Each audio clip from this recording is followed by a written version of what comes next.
ఏపీలో సంచలనం సృష్టించిన నకిలీ మద్యం కేసులో మరో నిందితుడిని ఎక్సైజ్ శాఖ అధికారులు అదుపులోకి తీసుకున్నారు. హైదరాబాద్ నుంచి ఫేక్ లేబుల్స్ సరఫరా చేసిన శ్రీనివాస్ అనే వ్యక్తిని విచారిస్తున్నారు. కేసులో శ్రీనివాస్ను A13గా చేర్చనున్నారు. ఇప్పటికే ఫేక్ లేబుల్స్ తయారు చేసిన హైదరాబాద్కు చెందిన రవిని అరెస్ట్ చేసి A4గా చేర్చారు. రేపు ఇద్దరు నిందితుల అరెస్ట్ను ఎక్సైజ్ శాఖ అధికారులు చూపనున్నారు.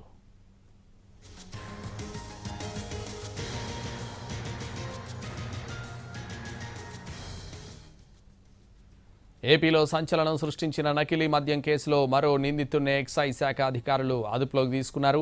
హైదరాబాద్ నుంచి ఫేక్ లేబుల్స్ సరఫరా చేసిన శ్రీనివాస్ అనే వ్యక్తిని విచారిస్తున్నారు. కేసులో శ్రీనివాస్ను A13గా చేర్చనున్నారు. ఇప్పటికే ఫేక్ లేబుల్స్ తయారు చేసిన హైదరాబాద్కు చెందిన రవిని అరెస్ట్ చేసి A4గా చేర్చారు. రేపు ఇద్దరు నిందితుల అరెస్ట్ను ఎక్సైజ్ శాఖ అధికారులు చూపనున్నారు.